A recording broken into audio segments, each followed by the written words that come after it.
बिस्मिल्लाहिर्रहमानिर्रहीम, अस्सलाम वालेकुम। मैं हूं शाहिद सकलैन और आप देख रहे हैं मेरा यूट्यूब चैनल। आज 7 अक्टूबर है, जुम्मतुल मुबारक का दिन है और आज की इस वीडियो में एक बार फिर हम बात करेंगे मग़वी हज़ारा केस के हवाले से, क्योंकि दिन वाली वीडियो में मैंने आपको बताया था कि रात को आपको एक ख़बर दूँगा और वो ख़बर क्या है, क्या सूरत हाल है जिसके ऊपर पहले हम जानबूझ के बात नहीं कर रहे थे और जो है हमें पता पहले दिन से था, लेकिन ज़ाहिर है कुछ लीगल प्रोसेस होते हैं। इमरान नासिर साहब ने भी एक दफ़ा जो है मीडिया टॉक करते हुए इशारा ज़रूर दिया था, लेकिन वो समझदारों के लिए इशारा था।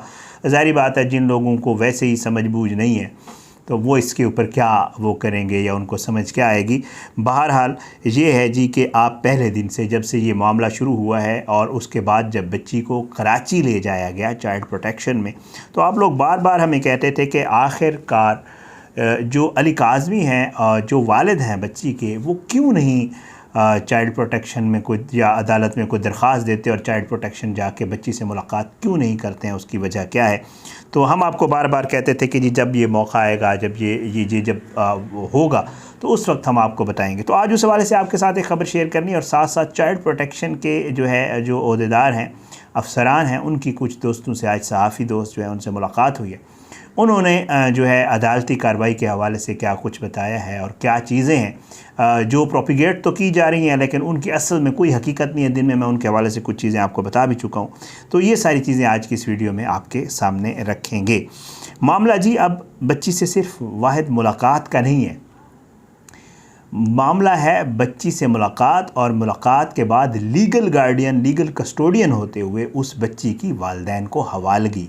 एक स्टेप मामला आगे का है। ये जो कहा जा रहा था मुलाकात की जाए, मुलाकात की जाए, मुलाकात की जाए, मुलाकात नहीं है, मुलाकात से आगे का मामला है। यानी बच्ची सिर्फ मिलेगी नहीं, बल्कि अदालत से ये इस्तदा कर दी गई कि जी बच्ची क्योंकि माइनर डिक्लेयर हो चुकी है, इस वजह से बच्ची से ना सिर्फ मुलाकात करवाई जाए बल्कि बच्ची की कस्टडी भी उसके जो लीगल गार्डियंस हैं यानी कि वालिदैन उनको दी जाए। तो ये मामला दरख्वास्त दे दी गई थी जो गार्डियन कोर्ट है उसमें, और जो है एक दरख्वास्त मूव हुई थी और उसके ऊपर जो है समातें भी हुई। पहली समात हुई पहले दिन। जो जारी बात, जब दरख्वास्त दी जाती है, थोड़ा सा आपको पता है लीगल प्रोसेस होता है, वो ये होता है कि जब आप दरख्वास्त देते हैं अदालत कहती है जी पहले तो आप दलाइल देना कि आपकी ये दरख्वास्त जो है वो काबिल समात है या नहीं है। जैसे इनकी दो दरख्वास्तें भी पिछले दिनों इन्होंने कहा था काबिल समात है, अदालत ने दोनों को कहा कि नाकाबिल समात है, इनकी ज़रूरत ही नहीं है। तो बहरहाल अदालत को दरख्वास्त दी गई अली काज़मी साहब की तरफ से बच्ची से मुलाकात और लीगल गार्डियन होते हुए कस्टडी दी जाए। अदालत ने कहा जी इसके ऊपर दलाइल दें कि काबिल समात है, अगर लगेगी काबिल समात है तो हम इसको समात के लिए मंजूर कर लेंगे। अदालत ने वकील ने दलाइल दिए, अदालत ने कहा ठीक है जी आपकी दरख्वास्त काबिल समात है, आपने जो चीज़ें पेश की हैं वो ठीक हैं, तो इसके ऊपर आप समात करते हैं। समात के लिए होता है कि पहली समात के बाद जो है वो नोटिस जारी हो जाते हैं, जिनको फ़रीक बनाया जाता है। फ़रीक उन लोगों को बनाया जाता है, ज़ाहिर बात है जिनका इस केस में मामला होता है या जिनके ख़िलाफ़ या जो मामलात केस के चल रहे होते हैं उनमें। तो उसमें जो फ़रीक बनाया गया था वो इन लोगों को भी बनाया गया। तो ज़ाहिर बात है ज़हीर वगैरह और जितने भी ये पूरा एक टोला है, इनको जो है बनाया गया था। और इनके वो पते, क्योंकि ये जो है पते बदलते रहते हैं, क्योंकि इनके एड्रेसेस असल नहीं होते, ये हर बात पे झूठ बोलते हैं ये और इनके सहूलतकार जितने भी हैं, क्योंकि उनको भी जो नोटिस गए उनके भी पत्ते जो दिए गए उनके ऊपर नोटिस वसूल नहीं होते, या घर पे होते हैं तो पड़ोसियों से कहते हैं बाहर से ताला लगा दें ताकि कोई अगर अदालती नोटिस आए तो पता ना चले अंदर कोई है, या अदालत वाले जाके दरवाजे पर जाते रहते हैं, बाहर कोई नहीं निकलता। फ़ोन नंबर जो दिए जाते हैं उनके ऊपर कॉलें की जाती हैं, या तो नंबर ऑफ़ कर दिए जाते हैं या रिसीव नहीं होते।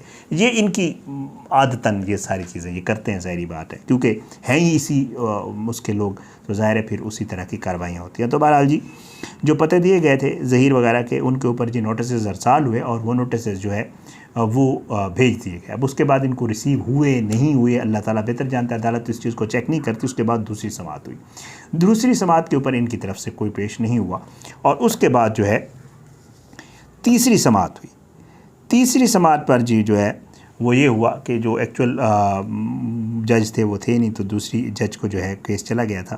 तो ज़ाहिर है उस समात के ऊपर ये लोग खुद, मुझे लगता है खुद डिले कर रहे थे, ये चाह ही रहे थे कि एक दो समातें हो जाए तो उसके बाद पेश होंगे। फिर इन्होंने जो वकील जिस काम के लिए रखे हुए हैं डिले करवाने हैं तारीखें लेनी है और ज़्यादा से ज़्यादा तारीखें लेनी है। वही वाला मामला इसमें भी हुआ, जिसके ऊपर आपने सुना होगा कि बाकायदा एक प्रोपेगेंडा किया गया कि जी शब खून मारा गया, अली काज़मी ने शब खून मारा, जबरान नासिर ने किसी को बताया नहीं, छुप छुप कर दरख्वास्त दे दी। ये दरख्वास्त छुप छुप कर नहीं दी गई थी, बाकायदा जो इसमें फ़रीक़ैन थे उनको नोटिस भेजे गए थे और अदालती रिकॉर्ड पर ये चीज़ें होती है। झूठ तो कोई बोलता नहीं है, ज़ाहिर बात है। जब चीज़ें अदालती रिकॉर्ड पर होती हैं तो वो झूठी हो ही नहीं सकती होती। अदालत ने अपनी तरफ से नोटिस भेजे थे इन सब को कि जी ये दरख्वास्त है, ये जिसको हमने काबिल समात करार दिया है, अगर आप लोग इस पे आके कोई बात करना चाहते हैं तो आएँ अदालत में। लेकिन आपको पता है अदालतों में तो आते नहीं हैं, बाहर बैठ के बातें, इनसे जितनी आप करवा लें, इनसे और इनके वकीलों से जितनी आप बातें करवा लें। मतलब उधर तो ऐसे लगता है कि ये पता नहीं क्या, अभी केस जो है जीत के 4 दरख्वास्तें जबरान नासिर को उड़ा देते हैं, 3 दरख्वास्तें फासिदीकी को उड़ा देते हैं, 2 दरख्वास्तें अहमद शेख जट की उड़ा देते हैं। और हला जो जाफरी साहब दबंग वकील जो हैं वो तो मतलब बस समझ लें जब अदालत में जाते हैं तो जज जाके कहता है हुक्म करें जाफरी साहब, जिस तरह आप कहते हैं उसी तरह आप फैसला कर देते हैं। यूट्यूब पे यही है, बाकी आगे अदालतों वाले मामला आपको पता है क्या कुछ, या उनके बाकी जो वकील हैं। 12 तो जी जब तीसरी समाअत हुई तो जो मुलज़मान के वकील हैं उनके एसोसिएट पहुँच गए। जाते पहले एसोसिएट हैं कार्रवाई डालने के लिए, इसलिए कि एसोसिएट जाता है तो जज को कहा जाता है कि जी हमारा सीनियर वकील अवेलेबल नहीं है तारीख। तो तारीख लेने का तरीका ये होता है, एसोसिएट को भेज के वकील बैठे होते हैं ऊपर वाली बिल्डिंग, ऊपर वाली स्टोरी, 7 पड़ोस वाले चैम्बर में कहीं बैठे होते हैं। एसोसिएट भेज के कहते हैं जी मेरा सीनियर वकील बिज़ी है हाई कोर्ट में, तो आप इसके ऊपर जो है डेट दे दें तो हम इंशाल्लाह अगली डेट को। तो वही हुआ, एसोसिएट गया और उसने जाके डेट ली और उसने कहा जी मेरा सीनियर वकील आएगा तो इसके ऊपर दलाइल देगा और उसके बाद इसके ऊपर। तो बहरहाल जज साहब ने डेट दे दी, जज साहब ने डेट दी और ये मामला थोड़ा सा अब आगे चला गया है। ये सारा जितना भी झूठ, प्रोपेगेंडा, मकारी, अयारी, फरेब जो कुछ भी था वो सारा इस दौरान होता रहा। और ये है वो दरख्वास्त जो अली काज़मी साहब ने दी और जिसमें अली काज़मी साहब ने कहा कि जी बच्ची हमारे हवाले करें। मुलाकात नहीं, मुलाकात तो मतलब आप लोग तो कह रहे थे मुलाकात करें, मुलाकात के साथ ये भी है कि जी क्योंकि मैं लीगल कस्टोडियन हूँ, लीगल गार्डियन हूँ इस बच्ची का, तो बच्ची मेरे हवाले कर दी जाए और अदालत में इसमें जबराना सब दलाइल देंगे और इनके वकील दलाइल देंगे कि नहीं जी तो वो बच्ची के जो डॉक्यूमेंट्स हैं जिसमें माइनर हुई साबित हुई है, वो मेडिकल सर्टिफिकेट्स, वो कोर्ट के फ़ैसले जिसमें बच्ची को माइनर लिखा गया है बाकायदा कोर्ट की तरफ से, सारे उस अदालत में जमा करवा दिए गए और कहा गया है कि जी ये बच्ची माइनर है, इस बच्ची का ये मामला हुआ था और अब ये बच्ची जो है वालिदैन से मुलाकात करवा के बच्ची को वालिदैन के हवाले किया जाए। चाइल्ड प्रोटेक्शन के लोगों से आज हमारे कुछ साफ़ी दोस्तों की इसी हवाले से बात हुई, वो भी आपके सामने रख देता हूँ। शाहिद हुसैन और कुछ दोस्त जो कि कोर्ट में हर वक्त मौजूद होते हैं क्योंकि कोर्ट रिपोर्टर्स हैं और कोर्ट की स्टोरीज़ कवर करते हैं, आप तक चीज़ें पहुँचाते हैं। उनकी तरह नहीं है जो कोर्ट में होते नहीं और बाहर आके कहते हैं बड़े कोर्ट रिपोर्टर हैं। तो बहरहाल जी ये वहाँ पर मौजूद थे और वहाँ पे जो डीजी चाइल्ड प्रोटेक्शन है जिनसे पहले भी शाहिद हुसैन वगैरह की मुलाकात हुई थी, आज वो भी वहाँ आए हुए थे। तो शाहिद हुसैन वगैरह ने फिर उनको, जारी बात है हम लोगों का काम ही होता है, हमें जो कोई मिलता है हमारे मकसद का बंदा अगर कहीं फील्ड में नज़र आ जाए, चाहे उधर हम गए हुए हों, मतलब उस मामले पे गए हों या ना गए हों, तो हमारी कोशिश होती है कि जो रेलिवेंट क्वेश्चन या रेलिवेंट चीज़ें होती हैं हम उनको ऑन द रिकॉर्ड या ऑफ द रिकॉर्ड ज़रूर पूछ लेते होते हैं ताकि जो है वो इसके ऊपर जो है किया जा सके। बहरहाल तो जनाब शाहिद हुसैन वगैरह से आज मुलाकात हुई डीजी की और उन्होंने फिर उनसे कोई बहुत सारी बातें क्लियर की। एक तो शाहिद हुसैन वगैरह ने उनसे पूछा कि जी आप ये बताएं कि चाइल्ड प्रोटेक्शन ब्यूरो का ये जो मामला चला है, अली काज़मी वगैरह ने जो दरख्वास्त दी है, इसके ऊपर क्या सूरत हाल है। तो डीजी साहब ने फरमाया कि जी बिल्कुल ये दरख्वास्त जो है इसके ऊपर हमें नोटिस मौसूल हो चुके हैं और हमारी जो लीगल टीम है वो कोर्ट में पेश हो रही है इसके ऊपर, और इन नोटिस के ऊपर और लीगल टीम जाती है और जो भी अदालत की तरफ से आर्डर होता है उसको ज़ाहिर बात है हम उसी तरह उबे करते हैं और उसके ऊपर अमल दरामद होता है। तो फिर उनसे पूछा गया कि जी बच्ची की हवालगी के हवाले से या कोई, उन्होंने कहा नहीं जी ऐसी कोई अभी तक बात नहीं, अदालत जब भी हमें कहेगी किसी से मुलाकात का या अदालत में पेश करने का या किसी को भी हवालगी का, तो वो हम कोर्ट के आर्डर्स के ऊपर उसी तरह कर देंगे। लेकिन फ़िलहाल नोटिस मौसूल हुए, हमारी लीगल टीम जो है वो कोर्ट में जा रही है और उस मामले को वैसे ही परसू कर रही है जो कि किया जाता है। तो ये डीजी साहब से फिर उनसे पूछा गया कि जी कुछ जो है मामलात ऐसे आए हैं कि बच्ची पे तशद्दुद, गन पॉइंट पे बयान दिलवाना, ये वो ऐसी चीज़ें, या बच्ची का कोई नया बयान या बच्ची ने कोई बात की हो, आप लोगों को पता हो, आपके नोटिस में हो कोई ऐसी चीज़, वहाँ पे उसका रहन सहन कैसा है। तो बहरहाल जो पहले डीजी साहब ने कहा था, पहले भी जब मुलाकात हुई थी कि बच्ची का रहन सहन जो है वो ज़बरदस्त है और वो अपने तरीके से वहाँ ज़ाहिर बात है जो चाइल्ड प्रोटेक्शन में जो कुछ अवेलेबल होती हैं फैसिलिटीज़ वो उनको ज़ाहिर बातें मिल रही हैं बच्ची को। और उसके अलावा जो बयानात वाली और गन पॉइंट पे और ये और वो जो पूरा एक प्रोपेगेंडा मशीनरी है, जो फैसिलिटेटर्स हैं, सोशल मीडिया विंग है, जो अदाकार हैं मज़ाहिया प्रोग्रामों में बैठने वाले, तो वो जो कुछ भी कर रहे हैं वो डीजी साहब ने कहा कि झूठ है और ऐसी कोई चीज़ है ही नहीं। तो बहरहाल ये सारा जो है चीज़ें थी जो मैंने आपको ख़बर देनी थी कि इंशाअल्लाह आप भी दुआ करें। जो MLO वाला मामला है तो गैर मुय्यना मुद्दत के लिए मुलतवी हुआ, मुझे अभी पता चला था थोड़ी देर पहले। तो गैर मुय्यना मुद्दत है, लेकिन नेक्स्ट वीक में कोई दरख्वास्त दी जाएगी एजेंसी की और उसके ऊपर इंशाअल्लाह सलाउद्दीन पवार साहब भी आएंगे और मौजूद होंगे और उसके बाद उसके ऊपर समाअत होगी और होपफुली 1-2 समाअतों में इसके ऊपर कोई ना कोई फ़ैसला आ जाएगा।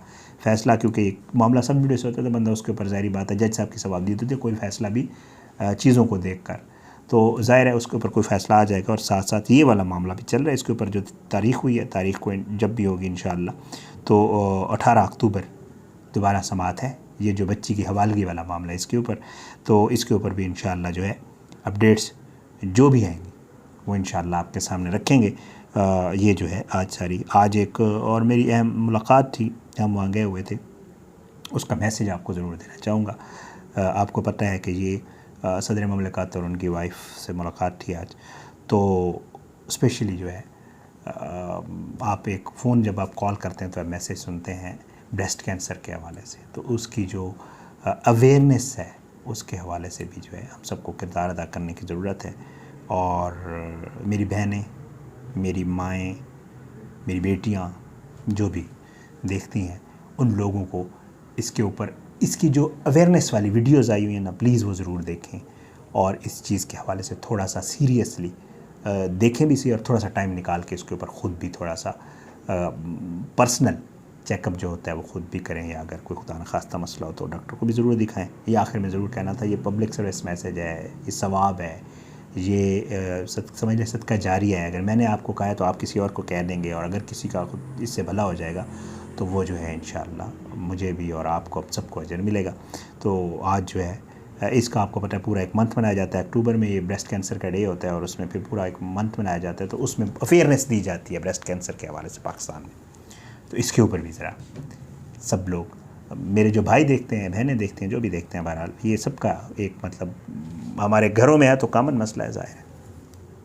तो इसके ऊपर आज हमारी एक मुलाकात थी सदर पाकिस्तान से, तो हम वहाँ पे गए हुए थे, तो ज़ाहिर है मैंने कहा उसके हवाले से भी आपको इसके आखिर में मैसेज दे दूँ। बहरहाल अपनी दुआओं में याद रखा करें, अल्लाह पाकिस्तान कामी नासिर हो, इसके खिलाफ साजिशें करने वालों को नेस्तनाबूद करे, ज़ालिमों को इबरत का निशान बनाए, मज़लूमों को इंसाफ मिले, और अपनी दुआओं में याद रखा करें। पाकिस्तान ज़िंदाबाद। अल्लाह हाफ़िज़।